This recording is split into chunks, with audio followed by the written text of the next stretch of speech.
Hi, I'm Bill O'Reilly. Thanks for watching us tonight. The CIA and the police. That is the subject of this evening's Talking Points memo. Speaking on Meet the Press, former Vice President Dick Cheney said that the end justifies the means, that the tough interrogation methods used by the CIA in the week of the 9/11 attack were necessary to save American lives.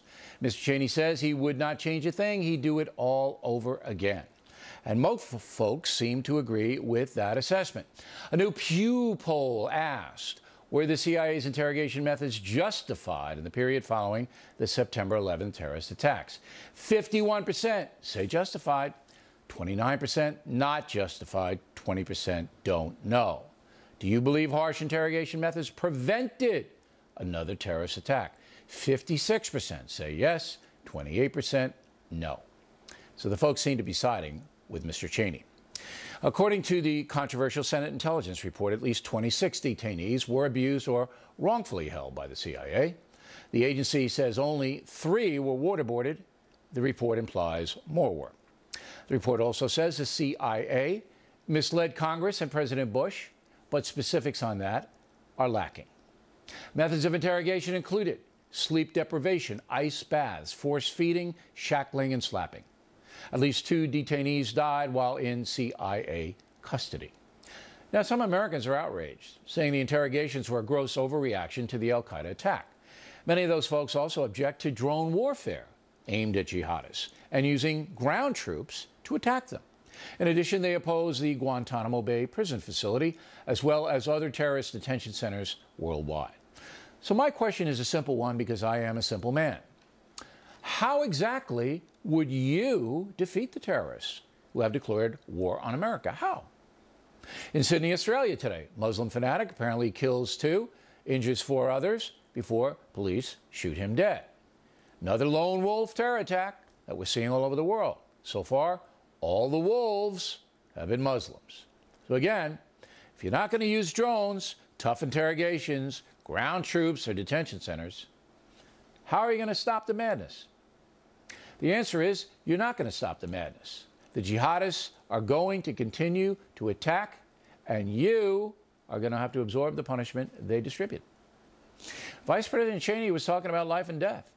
The days and months after 9/11, America was desperately trying to learn about the enemy that attacked us and stop any further assaults on American soil. So, some harsh measures were used, I believe justifiably, although mistakes were made in the fog of war. Always happens.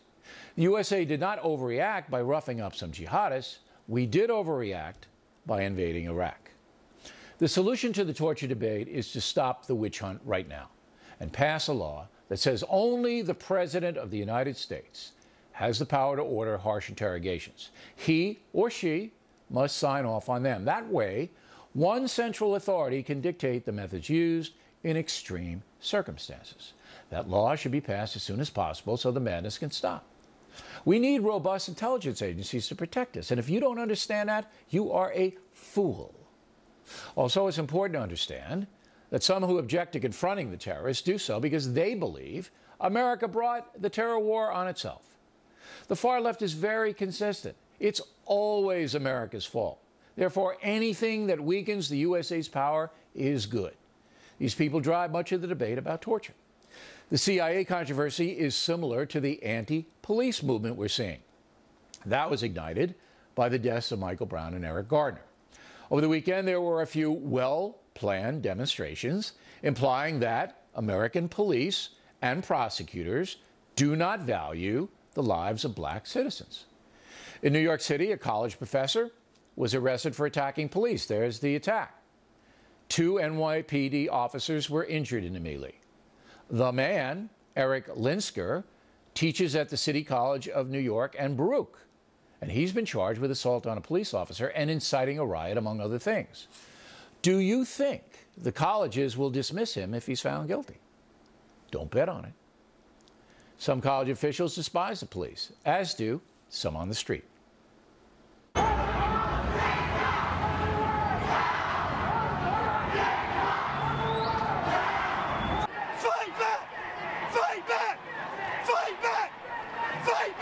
He got one message.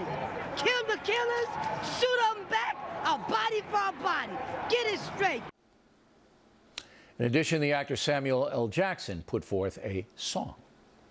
I can hear my neighbor crying, I can't breathe. Now I'm in the struggle and I can't leave. Calling out the violence of the racist police. We ain't gonna stop till people are free.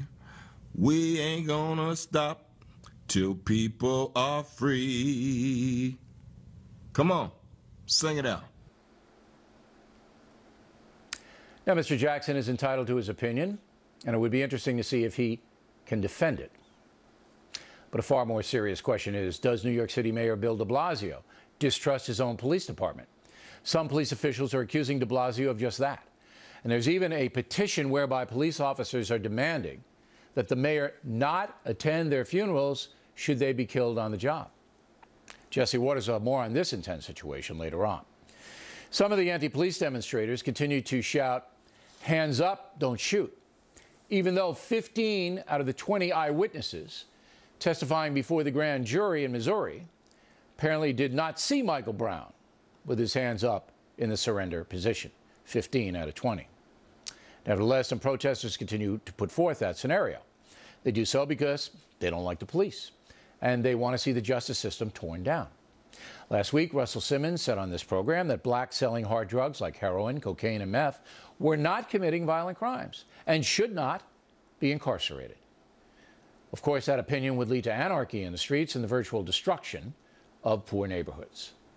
The anti-police coalition is an interesting mix, comprised of race hustlers like Sharpton, radicals like the new Black Panther Party, white radicals like that loopy college professor whose knapsack the police seized contained 3 hammers and a mask, and political outliers like the Communist Party and other tear-the-system-down groups. Their numbers aren't large, but they can cause big trouble in the name of justice, which is the last thing these people really want. Like the CIA, American law enforcement is there to protect the folks, and generally speaking, they do a damn good job while putting their lives on the line. The police certainly make mistakes, but they do not deserve the demonization they are receiving from these protesters and some politicians. Talking Points believes a backlash is coming, and the folks who want to destroy America's defense apparatus will soon be marginalized. Let's hope that happens soon, because what we are seeing now is hazardous to the health of every American.